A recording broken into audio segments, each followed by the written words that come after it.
This is the story of a man named Stanley. Stanley worked for a company in a big building where he was employee number 427. Employee number 427's job was simple. He sat at his desk in room 427 and he pushed buttons on a keyboard.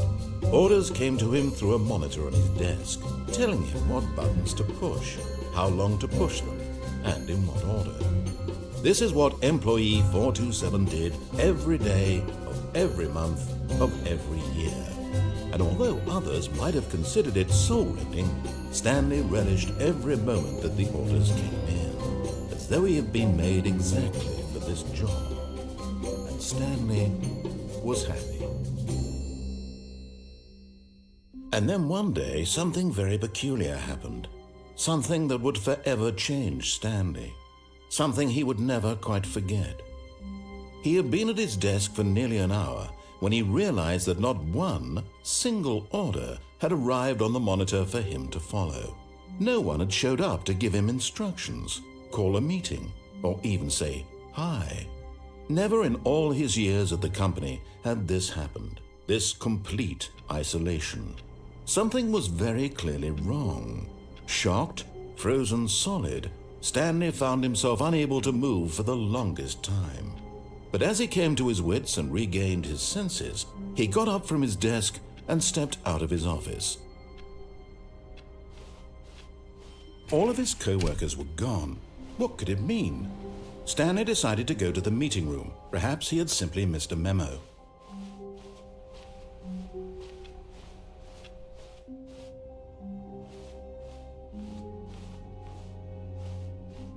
When Stanley came to a set of 2 open doors, he entered the door on his left.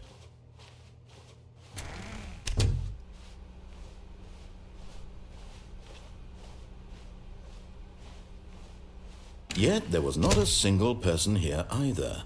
Feeling a wave of disbelief, Stanley decided to go up to his boss's office, hoping he might find an answer there.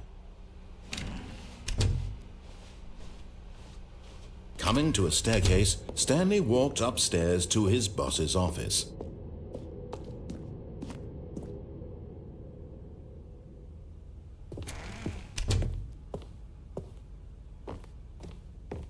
Stepping into his manager's office, Stanley was once again stunned to discover not an indication of any human life. Shocked, unraveled, Stanley wondered in disbelief who orchestrated this. What dark secret was being held from him? What he could not have known was that the keypad behind the boss's desk guarded the terrible truth that his boss had been keeping from him. And so the boss had assigned it an extra secret PIN number, 2845. But of course, Stanley couldn't possibly have known this. Yet incredibly, by simply pushing random buttons on the keypad, Stanley happened to input the correct code by sheer luck. Amazing. He stepped into the newly opened passageway.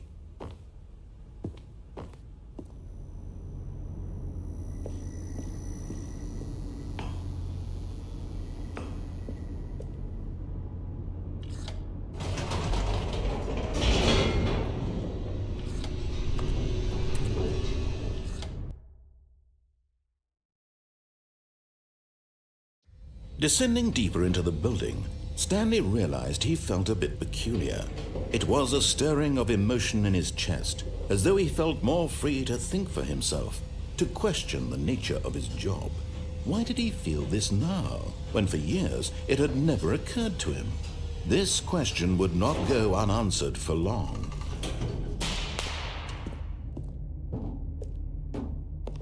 Stanley walked straight ahead through the large door that read Mind Control Facility.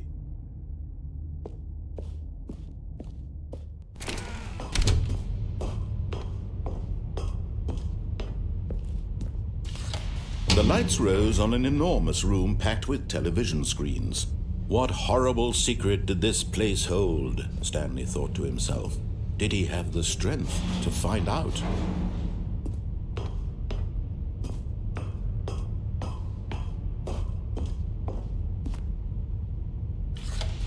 Now the monitors jumped to life, their true nature revealed. Each bore the number of an employee in the building, Stanley's co-workers. The lives of so many individuals reduced to images on a screen, and Stanley, one of them, eternally monitored in this place where freedom meant nothing.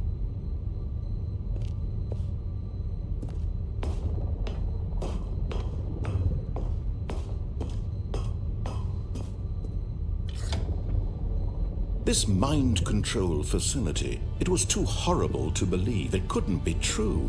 Had Stanley really been under someone's control all this time? Was this the only reason he was happy with his boring job? That his emotions had been manipulated to accept it blindly?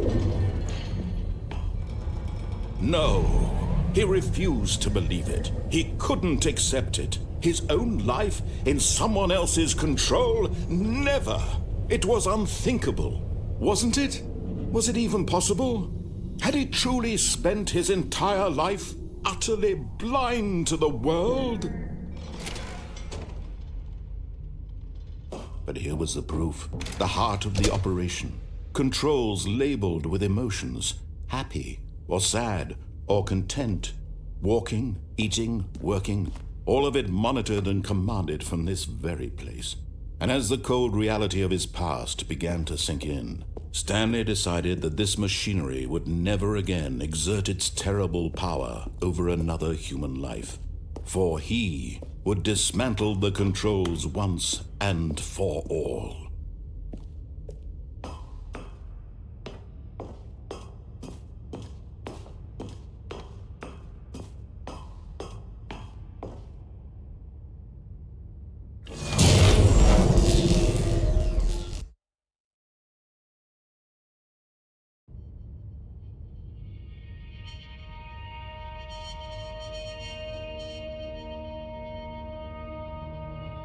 Blackness, and a rising chill of uncertainty.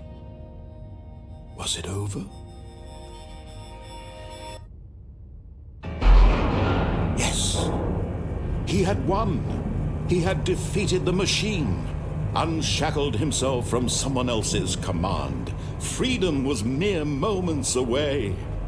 And yet, even as the immense door slowly opened, Stanley reflected on how many puzzles still lay unsolved. Where had his co-workers gone? How had he been freed from the machine's grasp? What other mysteries did this strange building hold? But as sunlight streamed into the chamber, he realized none of this mattered to him, for it was not knowledge or even power that he had been seeking, but happiness. Perhaps his goal had not been to understand, but to let go. No longer would anyone tell him where to go, what to do, or how to feel. Whatever life he lives, it will be his. And that was all he needed to know. It was perhaps the only thing worth knowing. Stanley stepped through the open door. Stanley felt the cool breeze upon his skin, the feeling of liberation, the immense possibility of the new path before him. This was exactly the way, right now, that things were meant to happen. And Stanley was happy.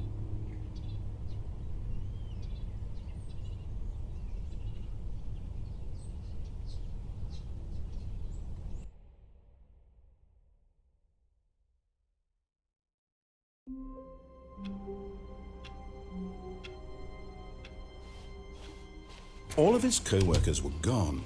What could it mean? Stanley decided to go to the meeting room. Perhaps he had simply missed a memo.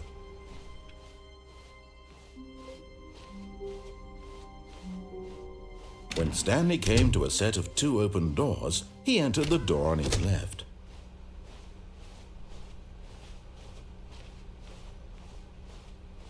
Yet there was not a single person here either. Feeling a wave of disbelief, Stanley decided to go up to his boss's office. Coming to a staircase, Stanley walked upstairs to his boss's office.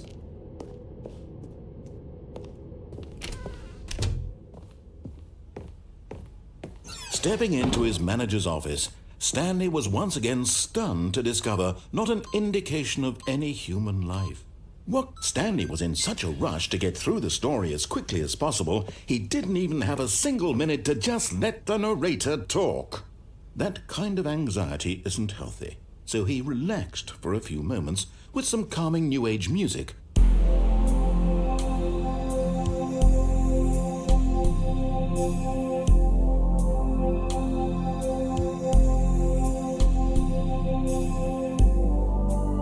Feeling soothed and rejuvenated, Stanley calmly walked forward into the opened passageway.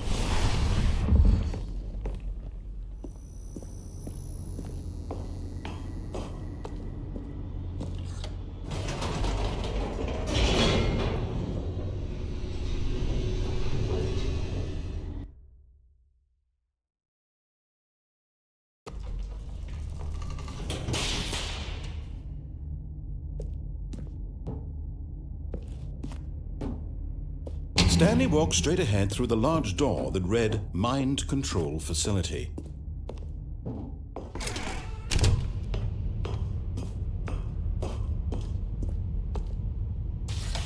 The lights rose on an enormous room packed with television screens. What horrible secret did this place hold? Stanley thought to himself.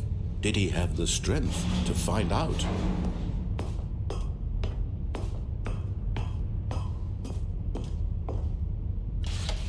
Now the monitors jumped to life, their true nature revealed.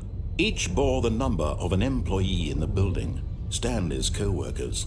The lives of so many individuals reduced to images on a screen, and Stanley, one of them, eternally monitored in this place where freedom meant nothing.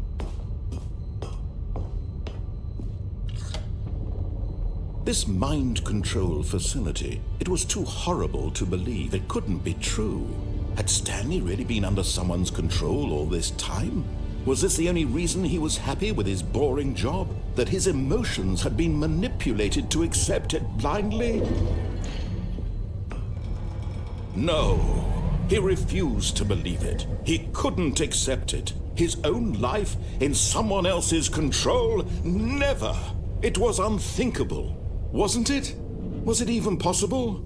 Had he truly spent his entire life utterly blind to the world? But here was the proof, the heart of the operation. Controls labeled with emotions, happy or sad or content, walking, eating, working, all of it monitored and commanded from this very place. And as the cold reality of his past began to sink in, Stanley decided that this machinery would never again exert its terrible power. Oh, Stanley, you didn't just activate the controls, did you? After they kept you enslaved all these years, you go and you try to take control of the machine for yourself. Is that what you wanted? Control? Oh, Stanley, I applaud your effort, I really do. But you need to understand, there's only so much that machine can do. You were supposed to let it go. Turn the controls off and leave. If you want to throw my story off track, you're going to have to do much better than that. I'm afraid you don't have nearly the power you think you do. For example, and I believe you'll find this pertinent, Stanley suddenly realized he had just initiated the network's emergency detonation system. In the event that this machine is activated without proper DNA identification, nuclear detonators are set to explode, eliminating the entire complex. How long until detonation then? Let's say 2 minutes. Now this is making things a little more fun, isn't it, Stanley? It's your time to shine. You are the star. It's your story now. Shape it to your heart's desires. Oh, this is much better than what I had in mind. What a shame we have so little time left to enjoy it. Mere moments until the bomb goes off. But what precious moments each one of them is. More time to talk about you, about me, where we're going, what all this means. I barely know where to start. What's that? You'd like to know where your co-workers are? A moment of solace before you're obliterated? All right, I'm in a good mood. You're gonna die anyway. I'll tell you exactly what happened to them. I erased them. I turned off the machine. I set you free. Of course, that was merely in this instance of the story. Sometimes when I tell it, I simply let you sit there in your office forever, pushing buttons endlessly and then dying alone. Other times, I let the office sink into the ground, swallowing everyone inside, or I let it burn to a crisp. I have to say this, though, this version of events has been rather amusing. Watching you try to make sense of everything and take back the control wrested away from you, it's quite rich. I almost hate to see it go.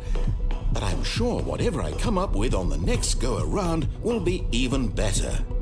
My goodness, only 34 seconds left. But I'm enjoying this so much. You know what? To hell with it. I'm going to put some extra time on the clock, why not? These are precious additional seconds, Stanley. Time doesn't grow on trees. Oh dear me, what's the matter, Stanley? Is it that you have no idea where you're going or what you're supposed to be doing right now? Or did you just assume when you saw that timer that something in this room was capable of turning it off? I mean, look at you. Running from button to button, screen to screen, clicking on every little thing in this room. These numbered buttons, no, these colored ones, or maybe this big red button, or this door.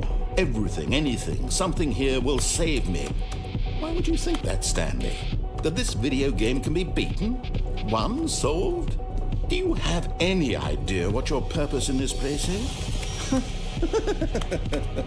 Stanley, you're in for quite a disappointment. But here's a spoiler for you. That timer isn't a catalyst to keep the action moving along. It's just seconds ticking away to your death. You're only still playing instead of watching a cutscene because I want to watch you for every moment that you're powerless. To see you made humble. This is not a challenge. It's a tragedy. You wanted to control this world, that's fine. But I'm going to destroy it first, so you can't. Take a look at the clock, Stanley. That's 30 seconds you have left to struggle. 30 seconds until a big boom and then nothing. No ending here, just you being blown to pieces. Will you cling desperately to your frail life, or will you let it go peacefully? Another choice. Make it count, or don't. It's all the same to me, all a part of the joke. And believe me, I will be laughing at every second of your inevitable life from the moment we fade in until the moment I say, happily ever after.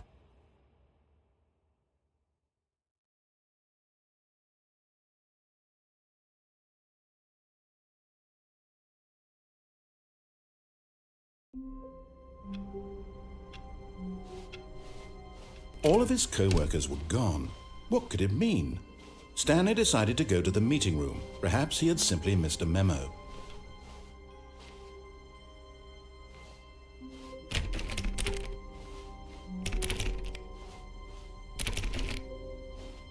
When Stanley came to a set of 2 open doors, he entered the door on his left.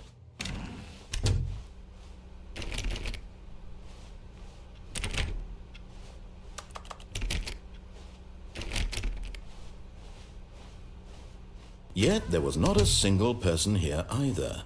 Feeling a wave of disbelief, Stanley decided to go up to his boss's office. Stanley stepped into the broom closet, but there was nothing here, so he turned around and got back on track.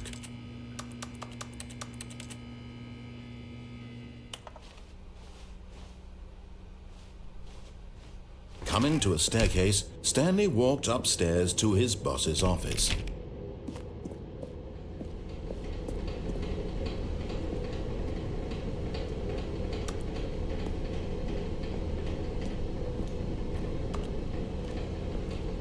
But Stanley just couldn't do it. He considered the possibility of facing his boss. Admitting he had left his post during work hours, he might be fired for that. And in such a competitive economy, why had he taken that risk?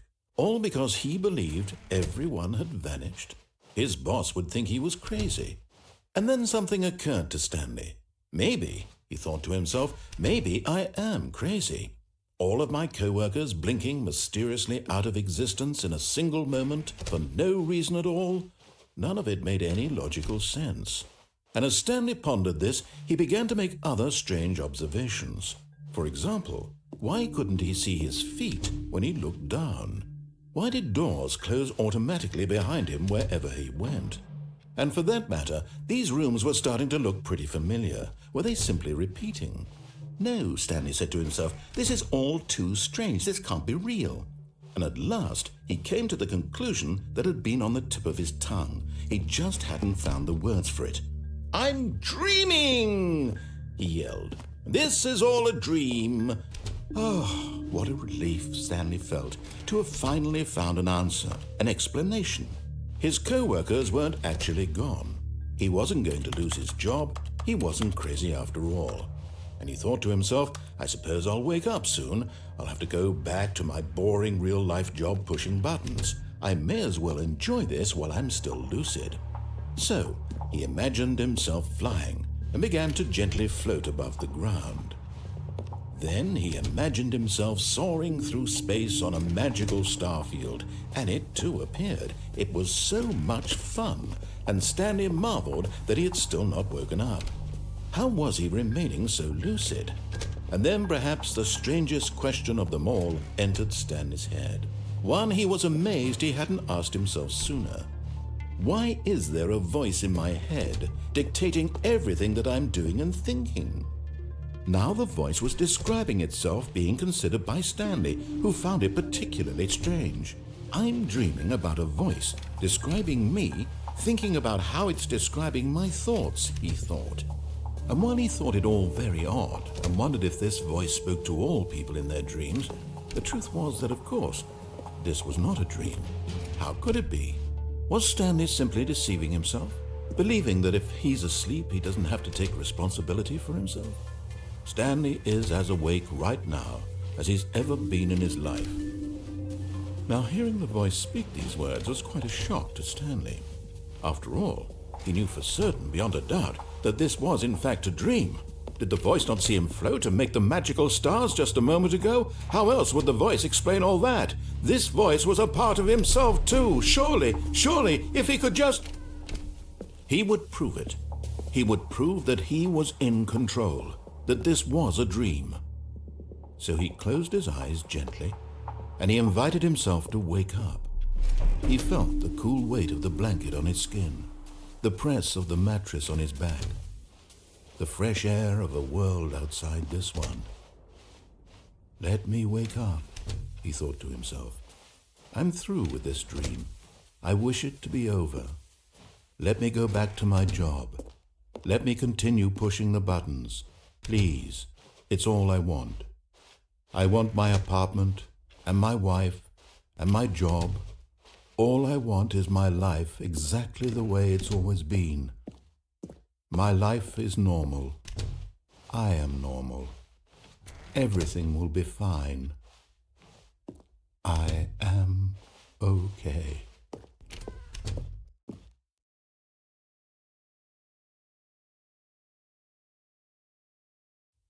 Stanley began screaming. Please, someone, wake me up. My name is Stanley. I have a boss. I have an office. I am real. Please, just someone tell me I am real. I must be real. I must be. Can anyone hear my voice? Who am I? Who am I? And everything went black.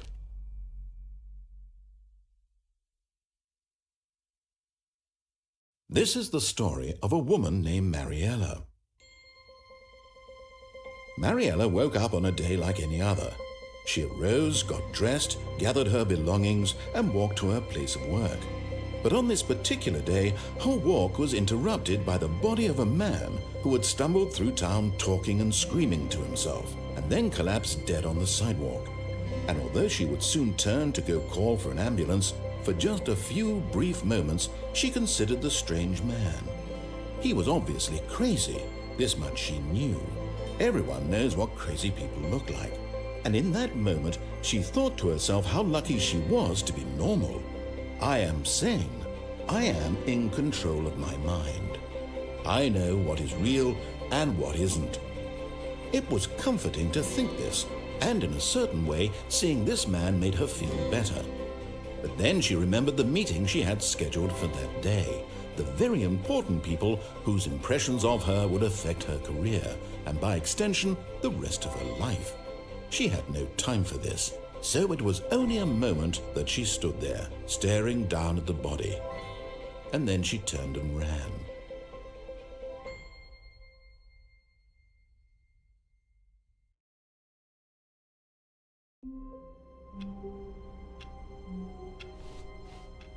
All of his co-workers were gone.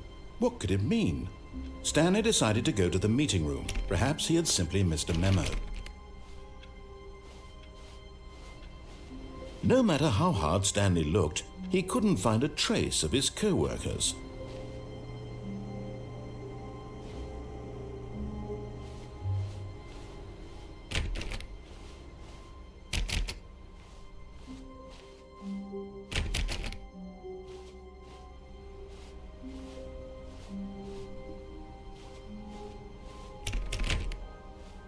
Stanley went around touching every little thing in the office, but it didn't make a single difference, nor did it advance the story in any way.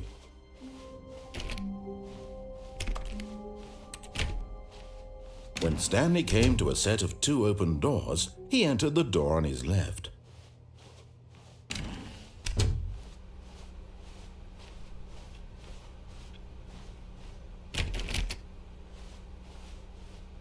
Yet there was not a single person here either. Feeling a wave of disbelief, Stanley decided to go up to his boss's office. Oh no, no, not again. I won't be part of this. I'm not going to encourage you. I'm not going to say anything at all. I'm just going to be patient and wait for you to finish. Coming to a staircase, Stanley walked upstairs to his boss's office.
Okay, I think we all know the drill by now. Blah, blah, blah. Dark secrets, the keypad, Stanley pushes some buttons. Oh, hey, look, it's a new passageway.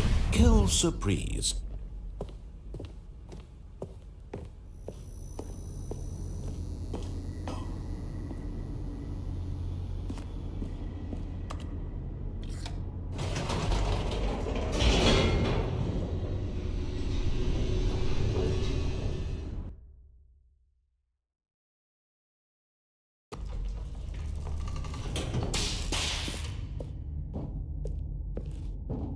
Stanley walked straight ahead through the large door that read Mind Control Facility. Although this passageway had the word Escape written on it, the truth was that at the end of this hall, Stanley would meet his violent death. The door behind him was not shut. Stanley still had every opportunity to turn around and get back on track.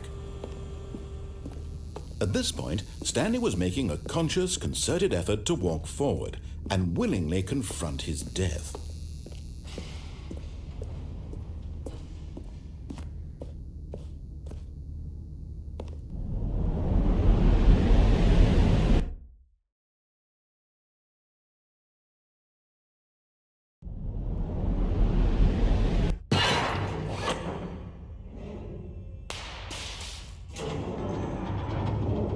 As the machine whirred into motion and Stanley was inched closer and closer to his demise, he reflected that his life had been of no consequence whatsoever.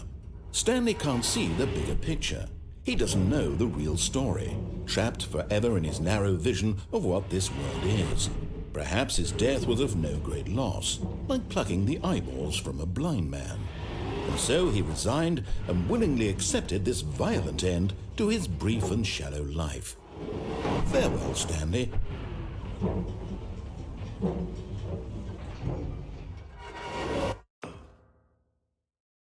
"Farewell, Stanley," cried the narrator, as Stanley was led helplessly into the enormous metal jaws. In a single visceral instant, Stanley was obliterated as the machine crushed every bone in his body, killing him instantly.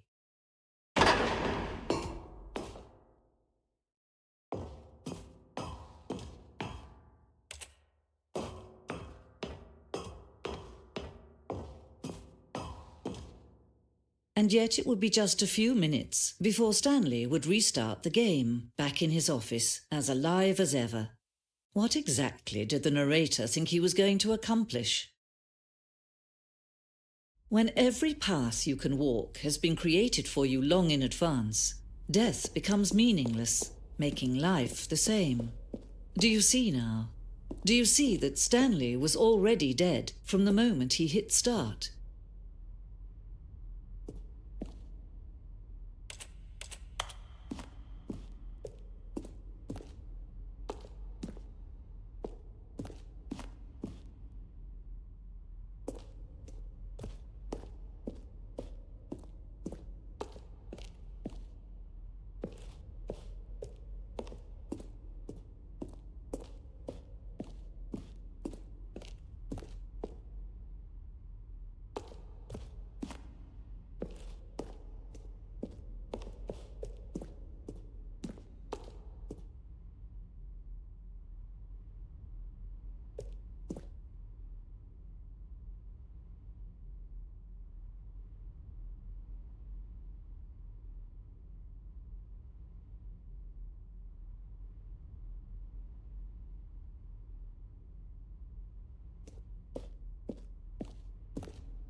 Let's see.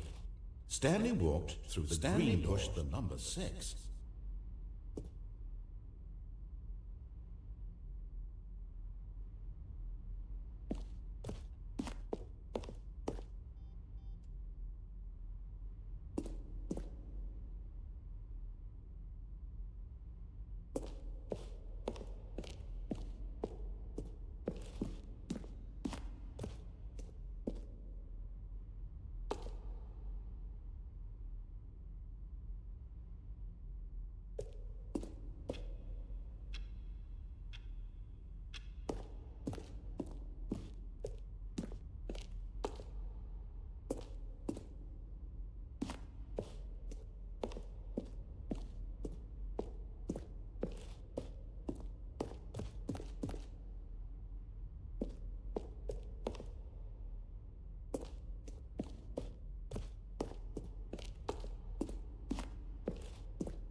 Oh, look at these two. How they wish to destroy one another.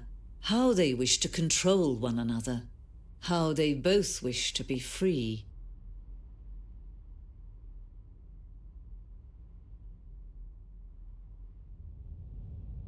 Can you see? Can you see how much they need one another?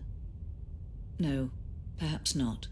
Sometimes these things cannot be seen. But listen to me. You can still save these two. You can stop the program before they both fail. Push escape and press quit. There's no other way to beat this game. As long as you move forward, you'll be walking someone else's path. Stop now and it'll be your only true choice. Whatever you do, choose it. Don't let time choose for you. Don't let...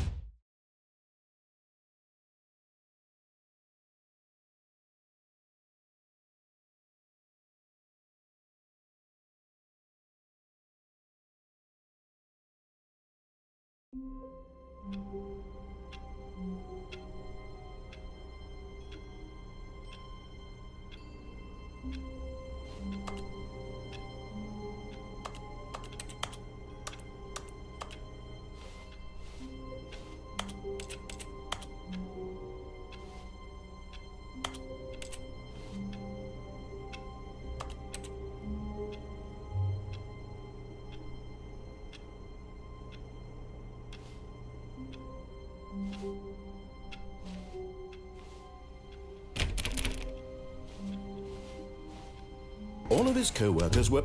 Wait, no. This isn't the right office, is it? Is this Stanley's office?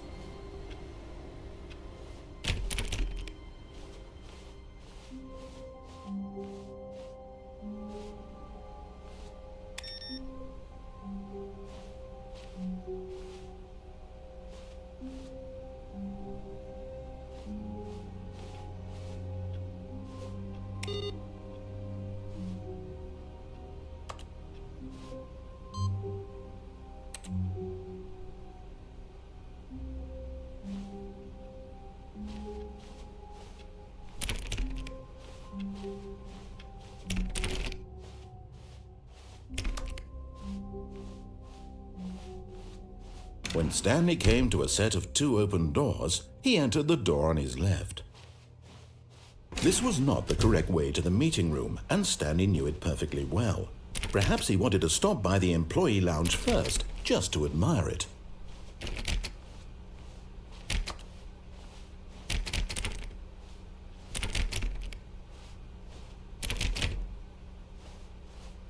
Ah, yes, truly a room worth admiring.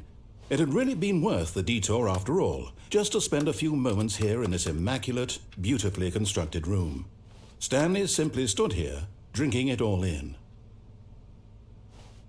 But eager to get back to business, Stanley took the first open door on his left.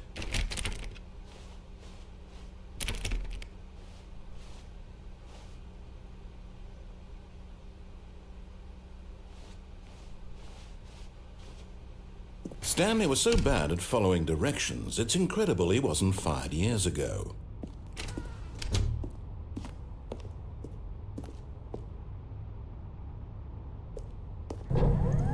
Look, Stanley, I think perhaps we've gotten off on the wrong foot here. I'm not your enemy, really, I'm not.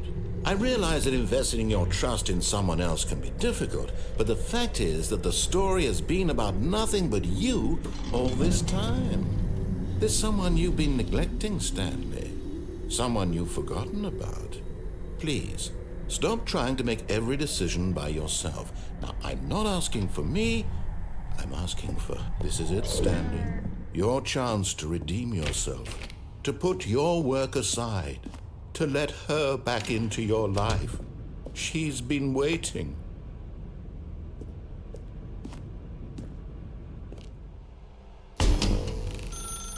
That's her, Stanley. You need to be the one to do this, to reach out to her. Oh, no, you can't... Did you just unplug the phone? No, that wasn't supposed to be a choice. How did you do that? You actually chose incorrectly? I didn't even know that was possible. Let me double check. No, It's definitely here, clear as day. Stanley picks up the phone. He's taken to his apartment where he finds his wife, and the two pledge themselves to one another. Music comes in, fade to white, roll credits. Not picking up the phone is actually somehow an incorrect course of action. How is that even possible? None of these decisions were supposed to mean anything. I don't understand. How on earth are you making meaningful choices? What did you... Wait a second. Did I just see... No, that's not possible. I can't believe it. How had I not noticed it sooner? You're not Stanley. You're a real person. I can't believe I was so mistaken. This is why you've been able to make correct and incorrect choices, and to think I've been letting you run around in this game for so long. If you'd made any more wrong choices, you might have negated it entirely. It's as though you completely ignored even the most basic safety protocol for real-world decision-making. Or did you not grasp the severity of the situation? Well, I won't have that kind of risk on my watch. I'm going to stop the game for a moment so we can educate you properly on safe decision-making in the real world. Please observe this helpful instructional video. Choice. It's the best part of being a real person, but if used incorrectly can also be the most dangerous. For example, in this scenario, a hypothetical real person named Rupert has a choice. He could invent a machine that eliminates food shortages across the world to make life better for all people. Or he could spend years of hard work forgetting how to read. Which choice would you make? Remember that unlike here, the real world makes sense, and at no time should you make a choice that does not conform to rational logic. If you find yourself speaking with a person who does not make sense, in all likelihood, that person is not real. Allow the person to finish their thought, then provide an excuse why you cannot continue talking. Turn to a partner and practice saying, "My goodness, is it 4:30? I'm supposed to be having a back, sack, and crack." Excellent.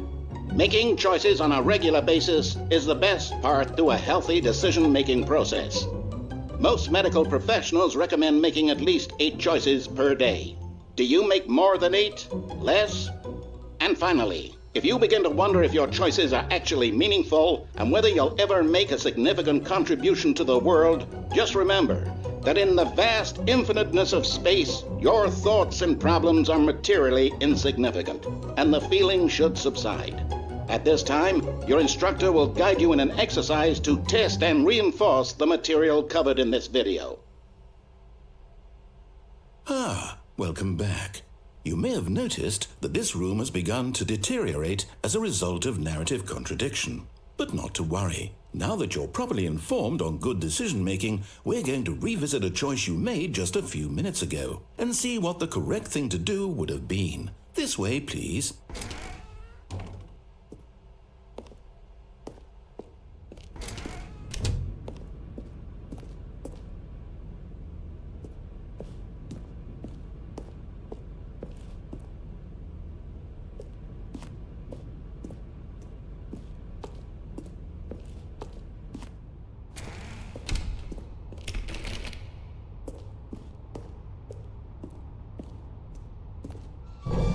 Now that we know your choices are meaningful, we can't have you jumping off the platform and dying.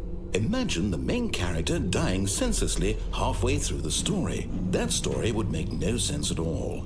We just need to get you home as soon as possible before the narrative contradiction gets any worse. Unfortunately, it seems this place is not well equipped to deal with reality.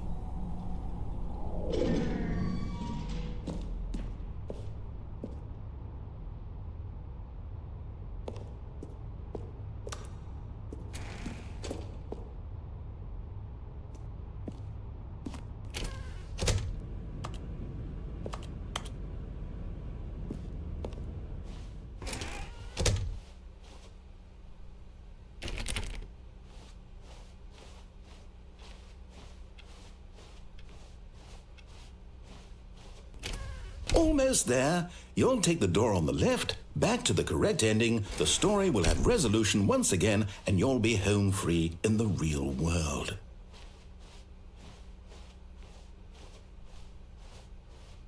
Now remember, all you need to do is behave exactly as Stanley would. That means choosing responsibly and always putting the story first. I'm quite sure you'll be up to the task. Just follow my lead and you'll be fine. All right. When Stanley came to a set of 2 open doors, he entered the door on his left. No! Why did you do that? Quickly, hurry back in the other direction. Perhaps we're not too late.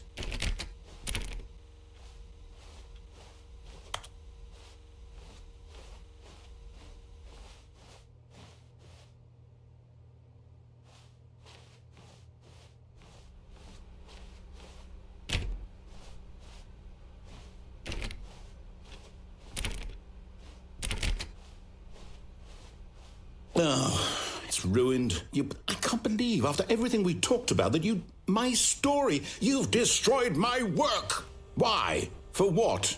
What did you get out of that? What did you think was so special about seeing the game undone, left here like so much garbage? It's worthless now. And what am I supposed to do? Even if there were a way to continue, would it be worth it? To know that my story is now incorrect? How can I go back to that? I can't erase that knowledge. I'll have to live with it forever. Reliving its impossibility forever. I couldn't live that way. Is it better to shut the game down entirely? To willingly destroy all of my work? I don't know. What's the answer? What do I do? What do I do? What do I... No, I have to. I have to shut the game down. I have to. I have to.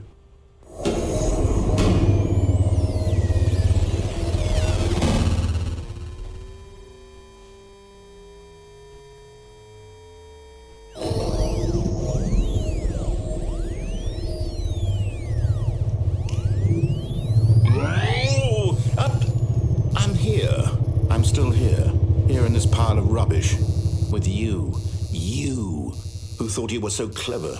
Now look where we are. My entire game is destroyed. It was the only thing in the world that was mine, and you've run it into the ground. What, did you think that would be funny? You just had to see?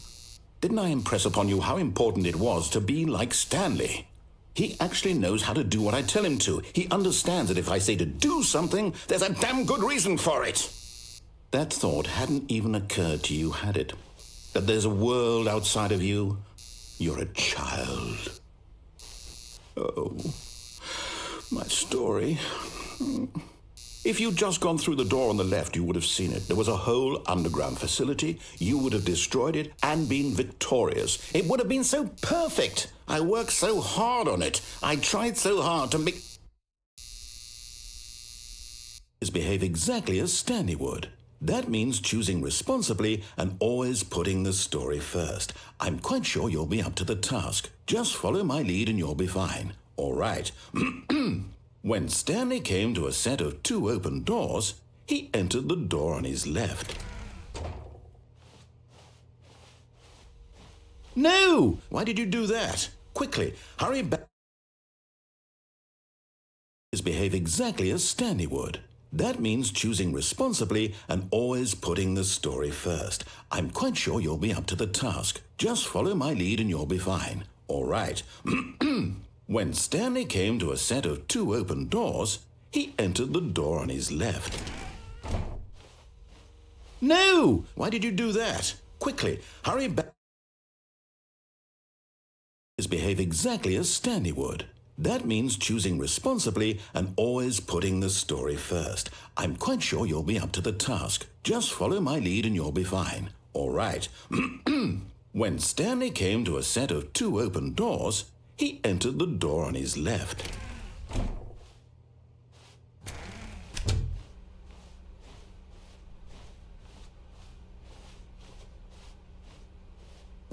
Yet there was not a single person here either. Feeling a wave of disbelief, Stanley decided to go up to his boss's office, hoping he might find an answer there.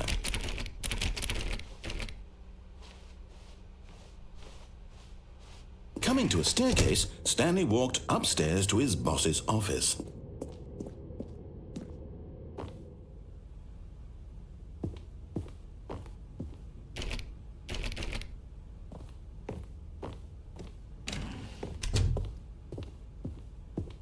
Stepping inside his manager's office, Stanley was once again stunned to discover not an indication of any human life.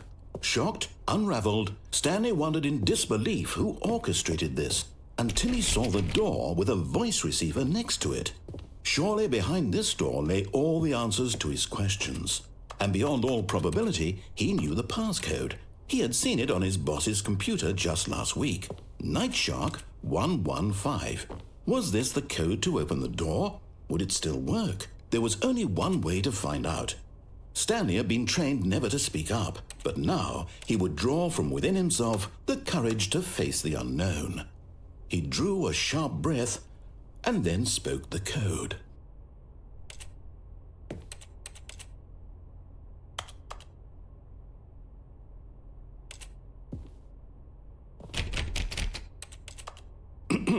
Stanley spoke the code.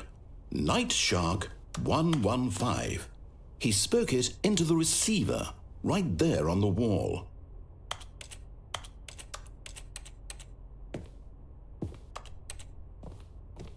I'm sorry, is there a problem? You didn't mishear me, did you? Please speak the code into the receiver. Otherwise we can't get on with the story. This is a crucial step.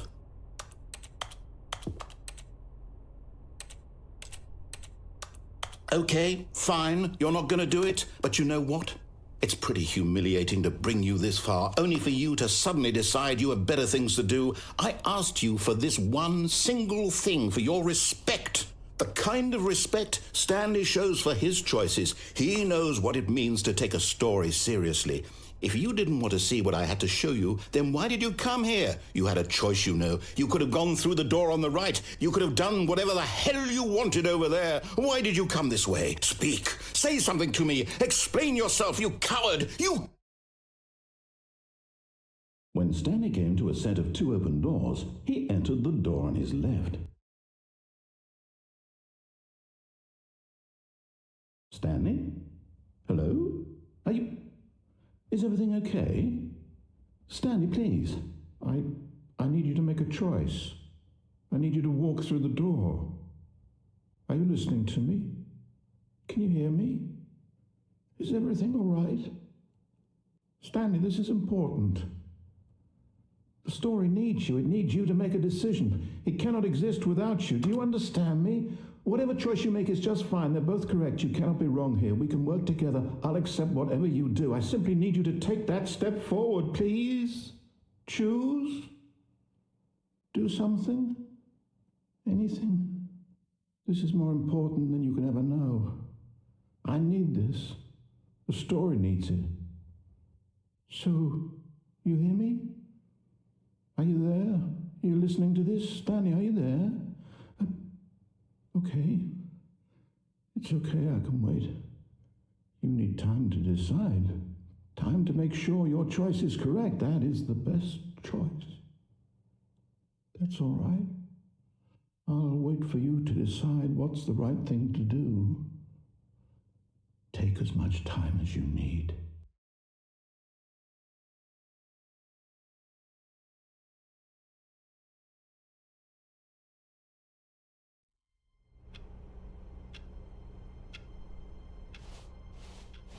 All of his co-workers were gone.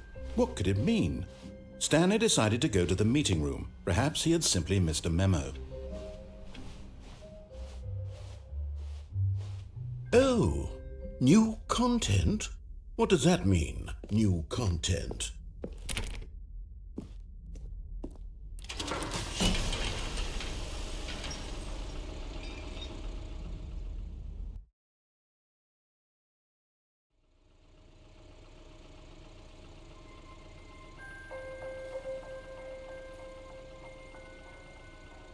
Hello, and thank you for playing the Stanley Parable Ultra Deluxe.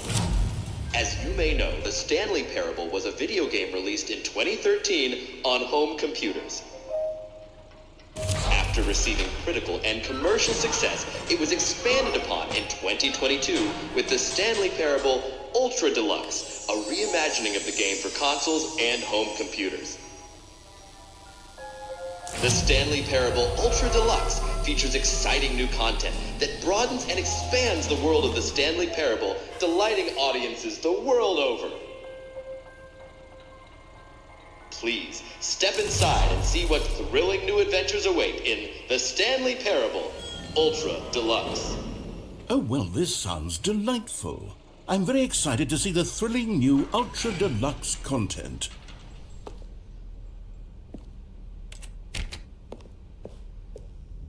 Okay, so far it's an elevator. Nothing special yet, but I'm sure it's just the beginning of a mesmerizing adventure.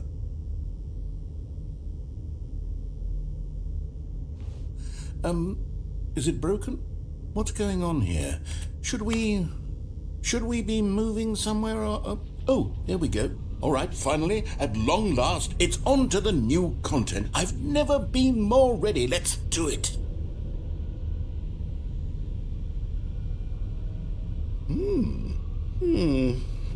I have to say, initial impressions of Stanley Parable Ultra Deluxe, mostly tedious.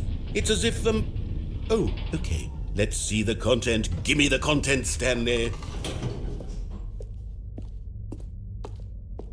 All right, let's see. It's the jump circle.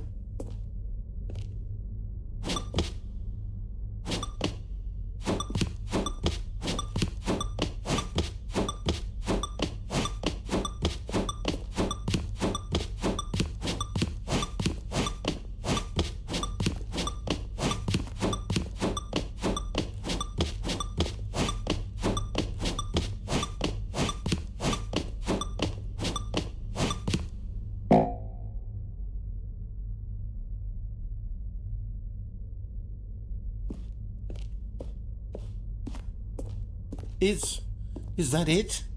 Surely that's not all the new content. There has to be something else, right?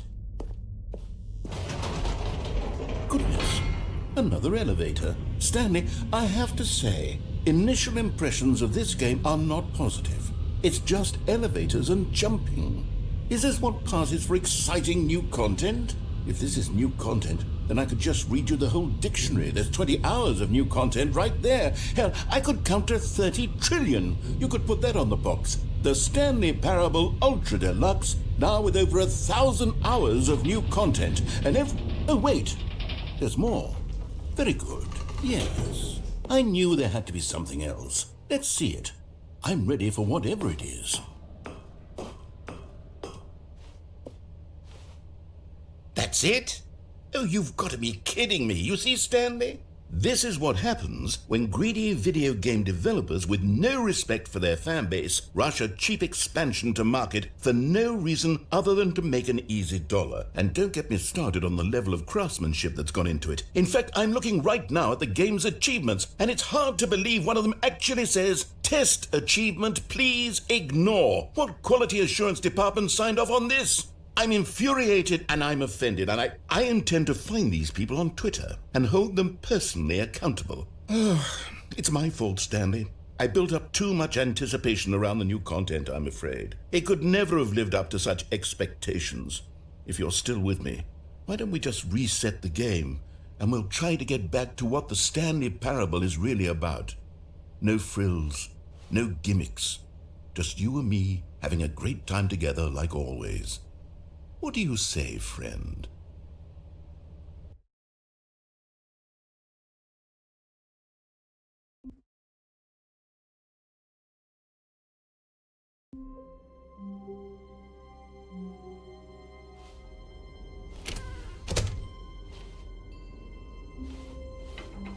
Psst! Stanley! Come over here! In the vent! I want to show you something!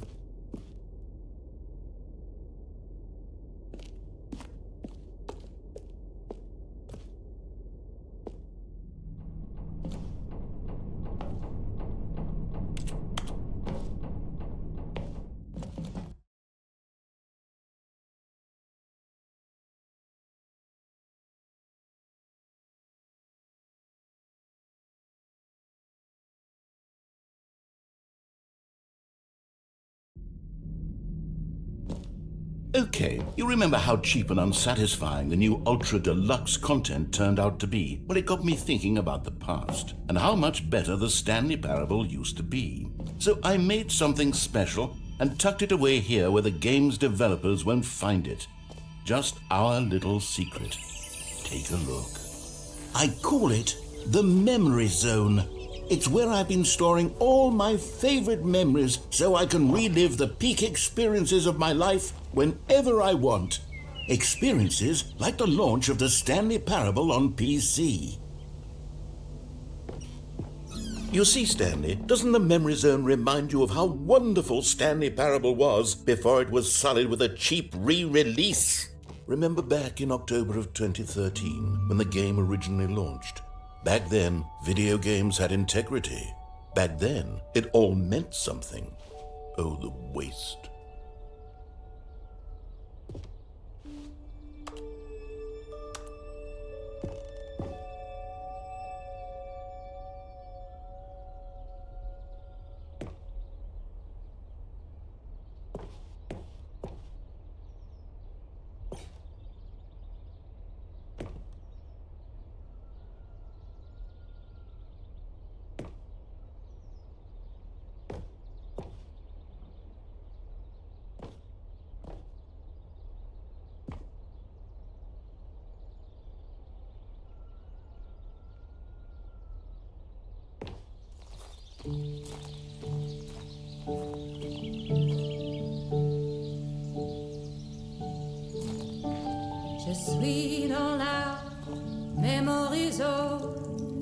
And over here is where I keep reviews of the Stanley Parable. Like this stunning triumph of games journalism, 10 out of 10 from Destructoid.com. James Stephanie Sterling writes, and I quote, "Where so many games that aspire to be more than games end up less than any form of art, Stanley Parable strives and then succeeds to be every game ever created." Did you hear that, Stanley? Every game ever created. That's how grand and all-encompassing the original Stanley Parable was. It was literally every game ever created. It was Skyrim, it was Persona 3, it was all of them, and now it's nothing. It's no games at all. It isn't even the Stanley Parable anymore. It's just a husk now. A lifeless husk with an hour of new elevator content.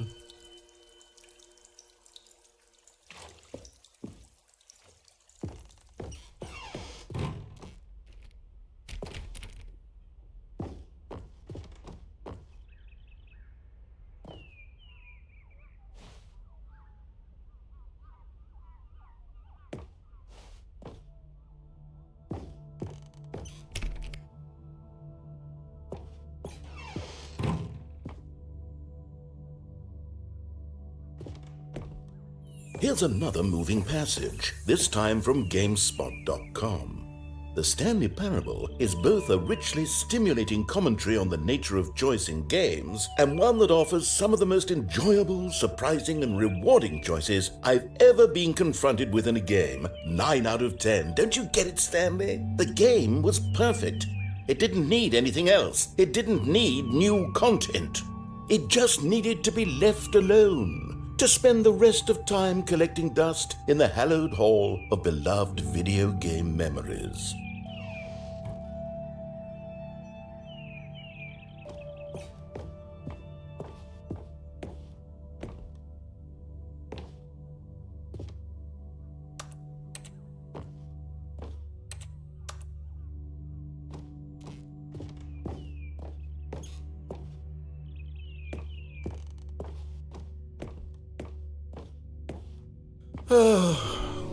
These were simpler times, Stanley. But I wouldn't give to go back, to have it all over again. Wait, hang on. I don't recall this part of the Memory Zone before. What's this? What's down here? Oh no. Oh God, no. Stanley, it's a collection of reviews from Steam, the online video game distributor. I haven't looked at these in years. I can't even imagine what's been collecting down here. Surely these reviews were glowing as well, weren't they? Honestly, I could not be bothered to play this game to full completion. The narrator is obnoxious and unfunny, with his humor and dialogue proving to be more irritating than entertaining. Unfunny! I'm not trying to be funny. I'm trying to make a serious work of art. I suppose I could write up a handful of gags to insert into the Stanley Parable, but the game is already such a densely layered web of profound philosophical insights that I can't even imagine where I'd have the room to stick them.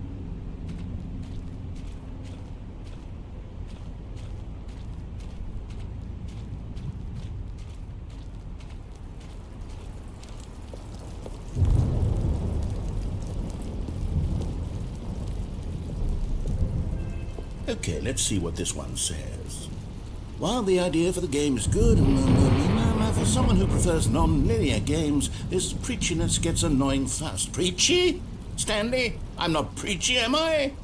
You can tell me if I'm preachy. Honestly, you can. Oh, goodness. This is actually quite shocking for me. To be honest, I had always thought of the game's dialogue as being rather terse to begin with.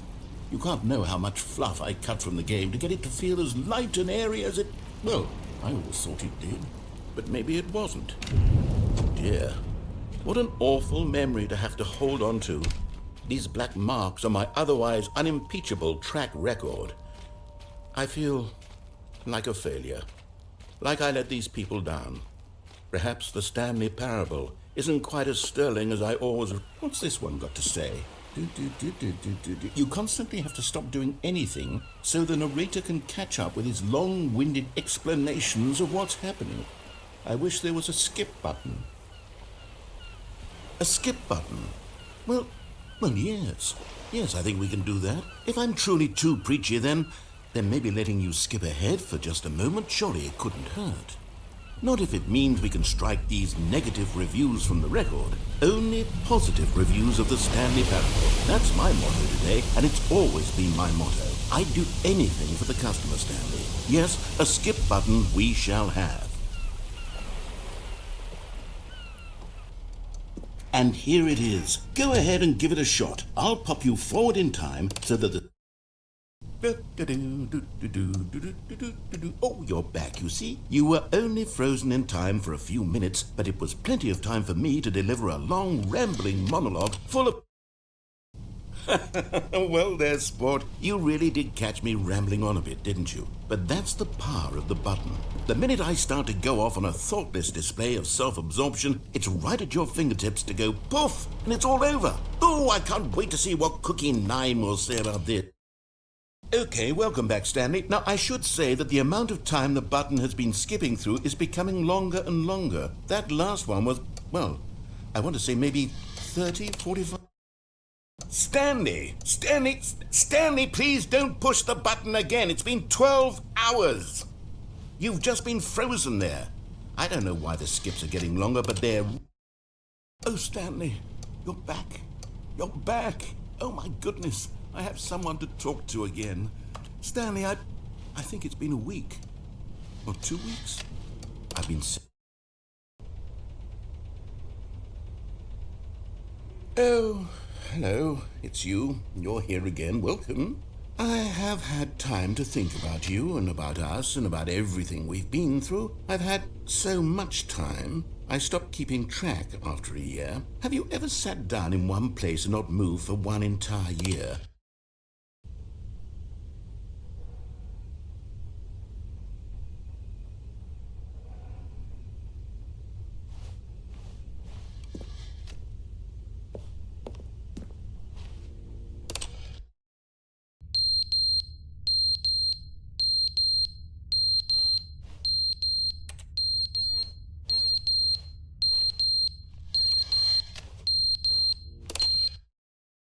But they didn't understand the game was never meant to be funny. It was meant to have a point. It was meant to speak to the human condition. But where are the jokes? Where are the jokes? They bemoaned, they screamed, they gnashed their teeth.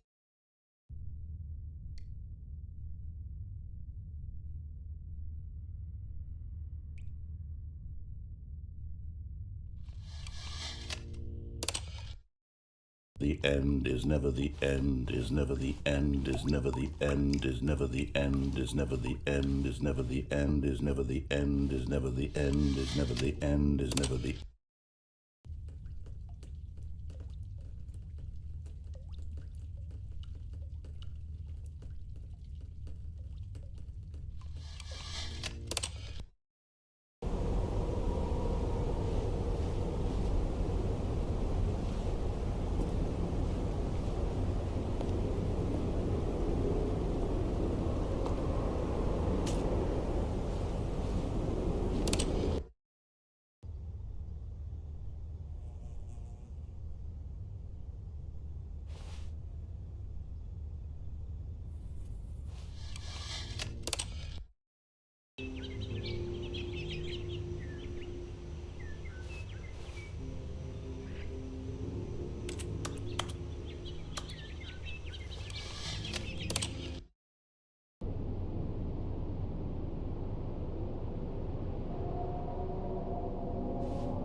All of his co-workers were gone. What could it mean? Stanley decided to go to the meeting room. Perhaps he had simply missed a memo.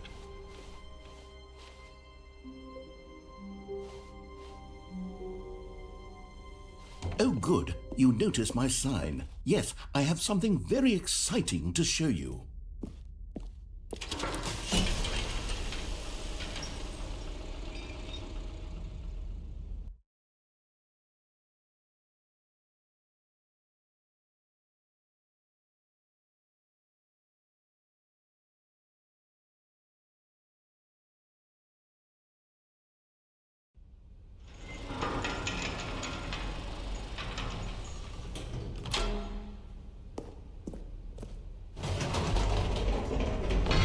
You see, Stanley, I've been reflecting on the Stanley Parable and about how roundly disappointing this ultra-deluxe version has turned out to be. The original Stanley Parable was a landmark, and any new content for it should live up to that legacy. So forget this ultra-deluxe nonsense. I say we take it one step even further. Which is why I'm very proud to announce for the first time ever, the Stanley Parable 2.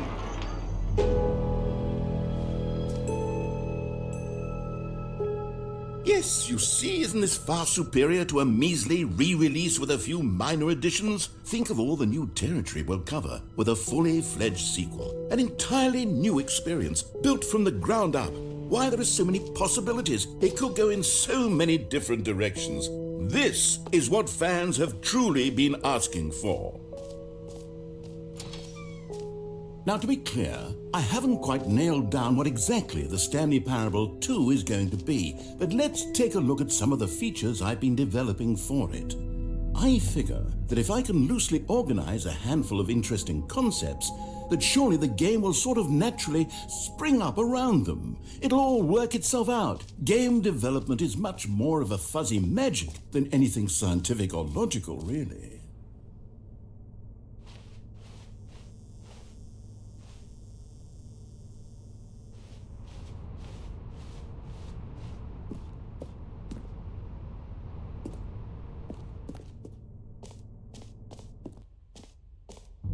Here we are. Go on, try out some of the new features.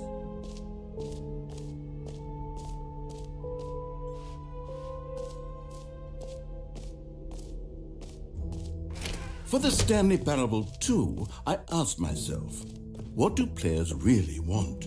And of course, the first and most obvious answer is that they want to be individually recognized and validated as people. So with that in mind, my first addition to the game is this button which speaks the name of the person playing the game. Isn't that wonderful? Sorry, I should have clarified. Right now, the button only says the name Jim. But of course, in the final game, this button will say your name, whatever name that is. Here, let's have you role-play as Jim to really simulate the full experience of this feature. Just play along. I promise you'll love it. Okay, here we go. Let's take a deep breath, clear your mind, forget whoever you are, and simply become a person named Jim. I want you to Jim.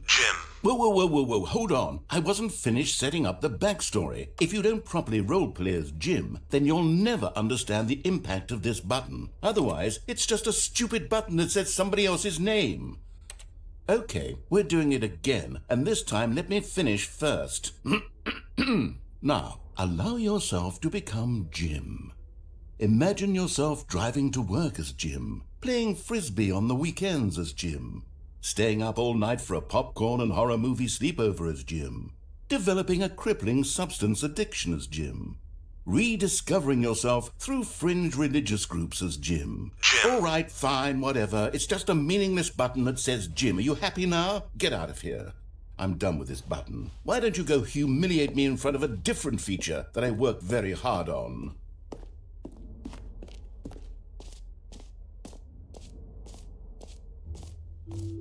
Maybe I'll only let people named Jim play the Stanley Parable. An epilogue would be fun, wouldn't it, Stanley? Yes, it will go at the end of the, well, we'll figure that out later.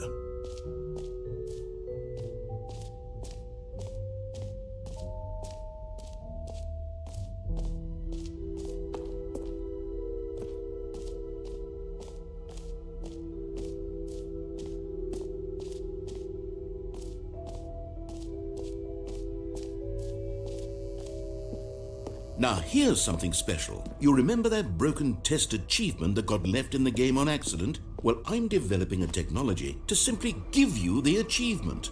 Yes, you see, you'll come to this lever, and when you pull it, okay, perhaps I should have clarified. This is technology that will exist. Right now, the achievement is still fully broken. I'm not a wizard, Stanley, but I guarantee it will be fixed in the sequel to at last satisfy the hordes of ravenous fans all over the world who have been uproariously demanding this feature. Gamers, we hear you, and I promise it will happen.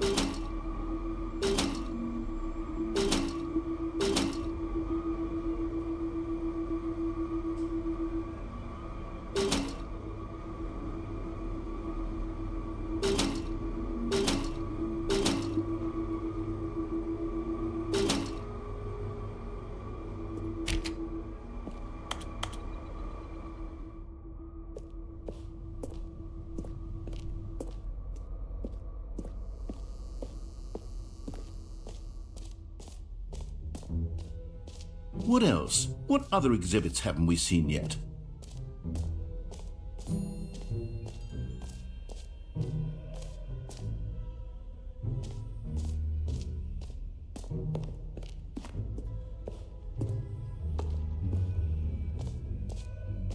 Ah, collectibles. Now it's a real video game. In the Stanley Parable 2, you'll run around gathering up these miniature Stanley figurines. And what's truly innovative is that there will be no reward for collecting all of them. I don't want to stifle the intrinsic joy of watching a number go up. You simply collect all of them, and then you move the hell on with your unremarkable life.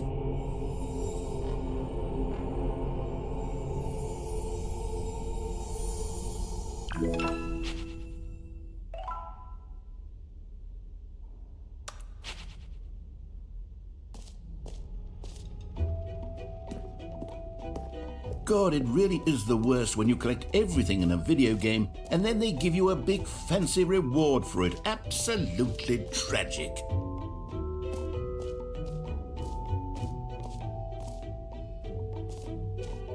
Okay, I'll be honest, I haven't yet decided on this one.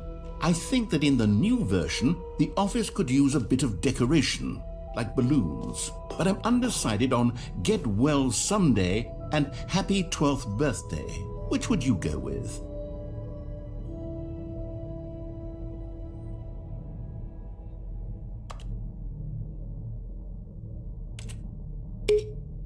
You know, sometimes when you solicit another person's opinion, it makes you realize that you knew which one you actually really wanted all along. Get Well Someday it is.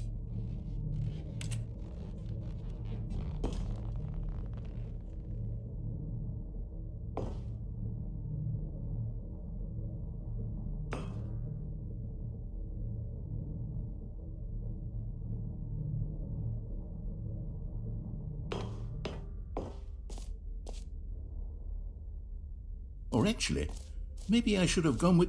No, I've made my decision, we're moving on.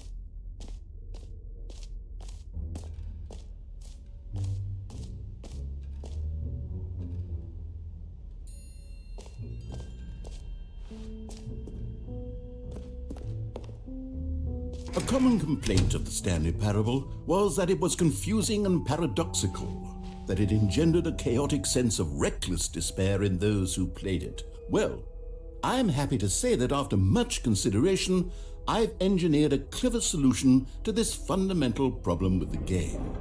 It's the Stanley Parable Reassurance Bucket. You see, Stanley, anytime you're holding the bucket, a sense of calm and ease will fill your mind and your heart. It's true. As long as you hold on to the bucket, the many disorienting contradictions of the Stanley Parable will feel perfectly normal and perhaps even comforting. You may even come to long for the gentle embrace of jarring cognitive dissonance while the bucket is in your arms. And to be honest, it's a much more convenient solution for me than actually redesigning the game to be less uncomfortable. Can you imagine what a pain in the ass that would be? Yes, the bucket is the perfect solution. Come on, give it a try.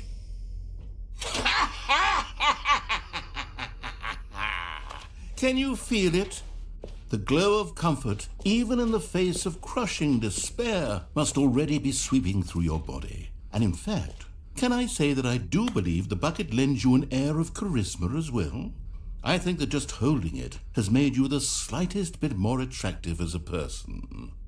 The benefits of the bucket seem to go on, don't they? All this and more await you in the Stanley Parable too.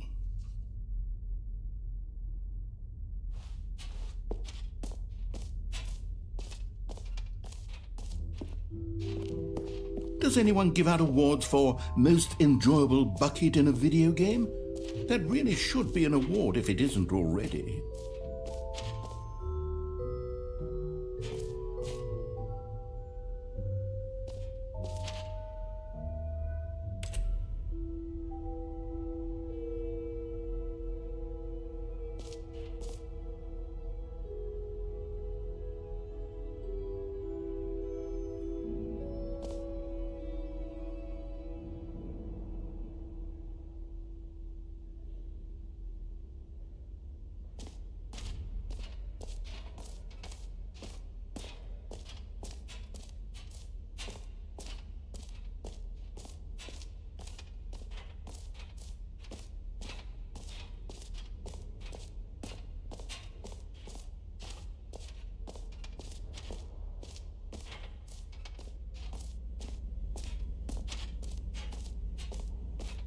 Stanley, here's an idea that I'm truly fond of. It's never been done before in a video game.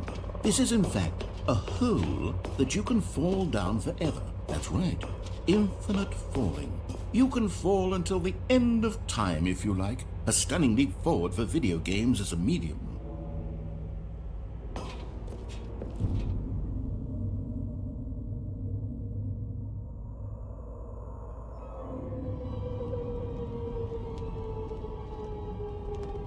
You see, isn't it wonderful? One of my more ingenious concoctions, if I do say so. Now then, since you've gotten to see the infinite hole, you can press the teleport button to pop back up to the top, and we can continue onward. Now, I don't mean to be a bummer, but I do recommend you use the teleport button to go back to the top. Maybe do it on the sooner rather than later spectrum of things.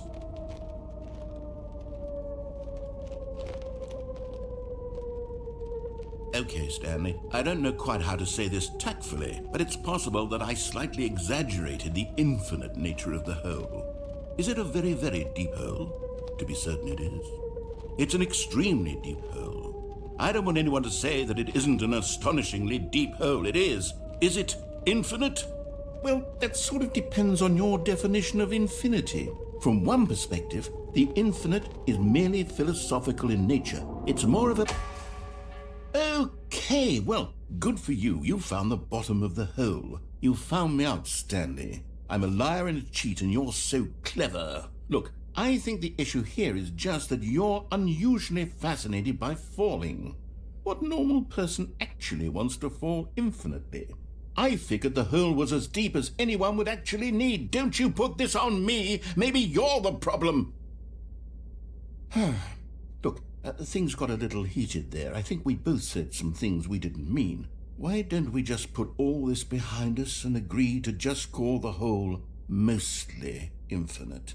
If that works for you, then go ahead and press the teleport button to warp up to the top of the hole and we can move on. I'll just be up here when you're ready. Great. Now, I'm very excited to show you even more of my ideas for the sequel.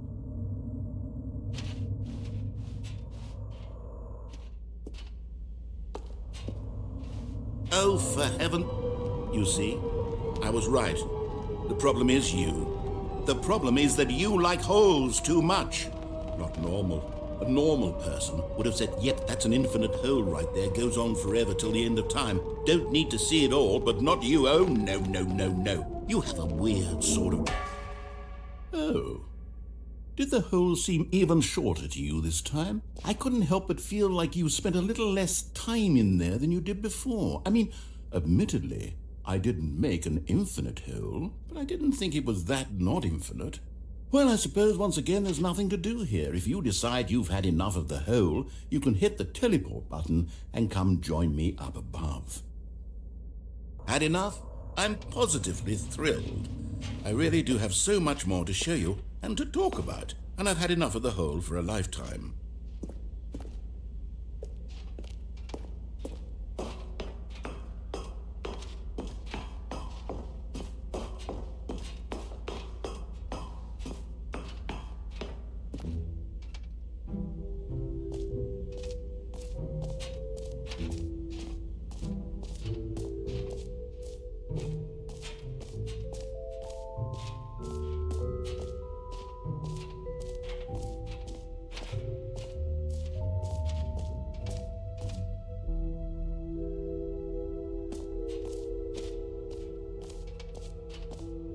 You know what? Let's bring the jump circle back for Stanley Parable 2 as well.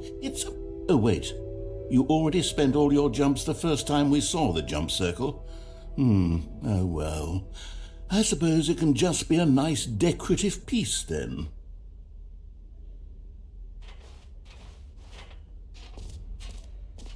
Calling it the Stanley Parable 2 is just so much catchier than Ultra Deluxe, don't you think? Ultra Deluxe? What does it even mean? But the Stanley Parable 2, now that's an artistic statement right there.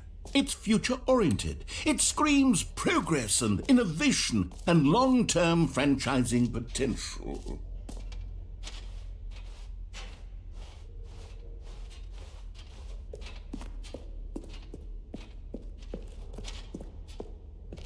All right, have you seen everything you wanted to? Ready to move on now?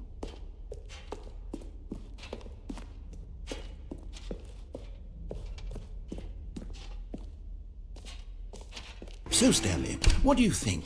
Do you like all of the new features? Yes, I know it's not exactly clear yet how exactly these features will come together as one single coherent video game, but I can feel it in my soul. It's going to work. There's definitely a good game in there somewhere. Say, let's do an experiment. I'll arrange these new features together and we'll see whether or not it coheres into a meaningful gameplay experience. Okay, are you ready? Here it is. I give you the Stanley Parable 2.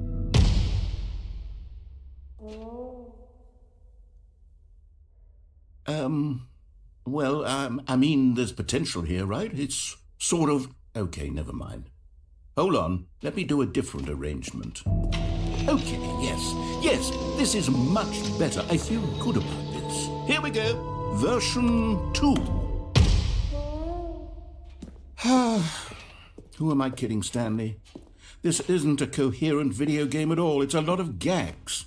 And I do very much enjoy creating gags, but they don't add up to anything. I wanted more than anything to create a sequel that would capture all the magic of the first game. I wanted fans to love it. No matter how good these gags are, they won't stand on their own. They would need the structure and the gameplay of the original. Wait, maybe that's it. I can take the original Stanley Parable and simply, insert a few of my new features into it. Tastefully, of course. With respect. With care for the vision and integrity of the original game. Would it possibly work? I suppose it could. But it would need a really, really tremendous title screen. A title screen that says with bold and uncompromising conviction, "This is the Stanley Parable 2. Let me see if I can whip something up. All right, perfect. Go ahead. Take a look.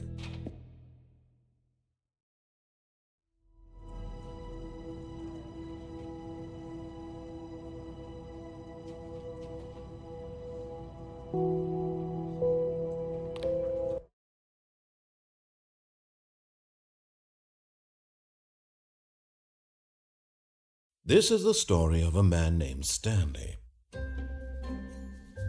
Stanley worked for a company in a big building where he was employee number 427.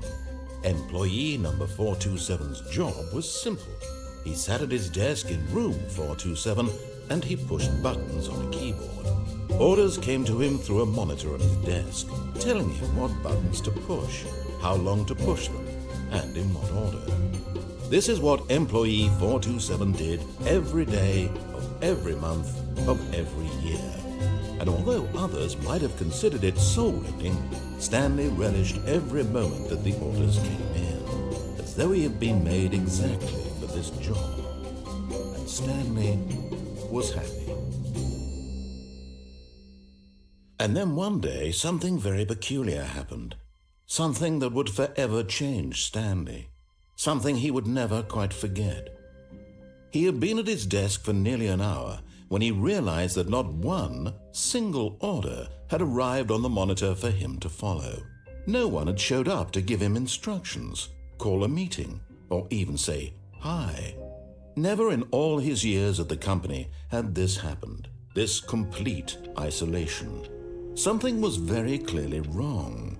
Shocked, frozen solid, Stanley found himself unable to move for the longest time. But as he came to his wits and regained his senses, he got up from his desk and stepped out of his office.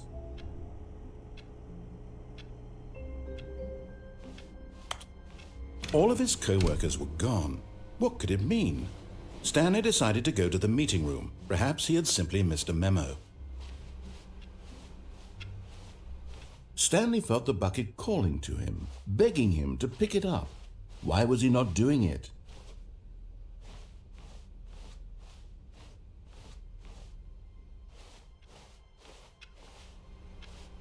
Stanley picked up the bucket.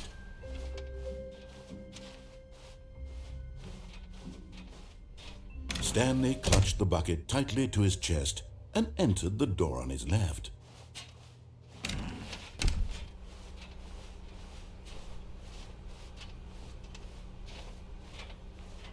Still no one was here. Stanley needed the bucket's warmth and comfort now more than ever. Perhaps his boss's office was where he'd find answers. Oh, Stanley, can you feel it? The broom closet. It wants the bucket. You can feel that, can't you? The aura of jealousy. It's as clear as day. This broom closet believes it deserves the bucket. I can really feel it now.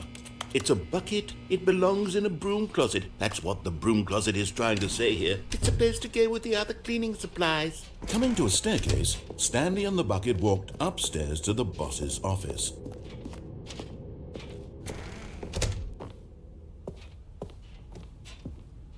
Stepping into his manager's office, Stanley was once again stunned to discover not an indication of any human life. Crushed by the weight of this revelation, Stanley may have broken down into an emotional dumpster fire if not for the soothing presence of the bucket. Even now, in his darkest of hours, did the bucket's warmth and guiding light pierce the dark clouds of confusion and chaos. It would be with him always. But Stanley guessed the correct code by sheer luck. Was it that the bucket knew all along? Was the bucket guiding him? Yes. This is certainly the most logical explanation.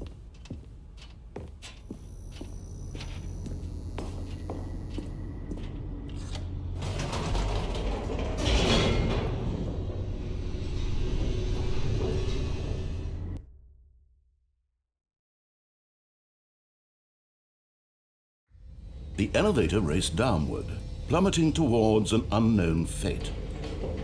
It would be all Stanley could do to keep himself together, if not for the bucket. Soothing him, comforting him, reassuring that in this darkest moment of uncertainty, he would be all right. The bucket is here for you, Stanley.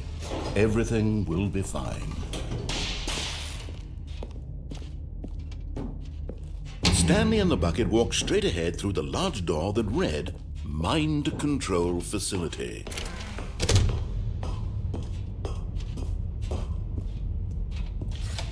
The lights rose on an enormous room packed with television screens.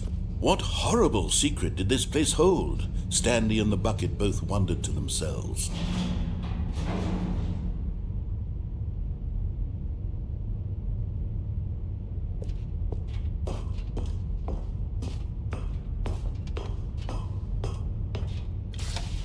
The monitors jumped to life, and Stanley nearly dropped the bucket in shock. Everyone in the office was being videotaped, monitored like guinea pigs.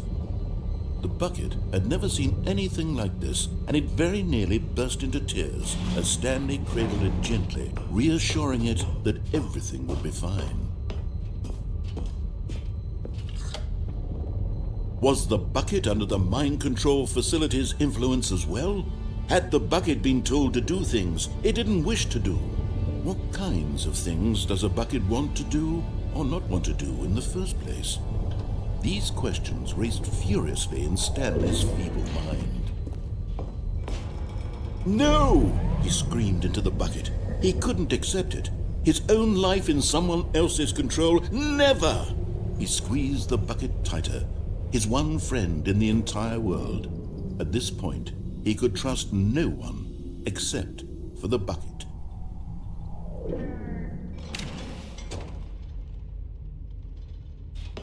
But here was the proof. The heart of the operation. Controls labeled with emotions, happy or sad or content. Walking, eating, working, all of it monitored and commanded from this very place. And as the cold reality of his past began to sink in, Stanley decided that this machinery would never again exert its terrible power over another human life.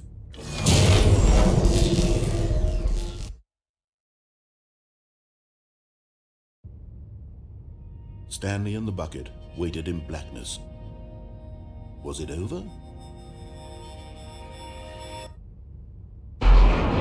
Yes, they had done it. Stanley and the bucket had defeated their greatest and darkest enemy, freed themselves from the tyrannical grip of the evil mind control machine. Freedom was now mere moments away.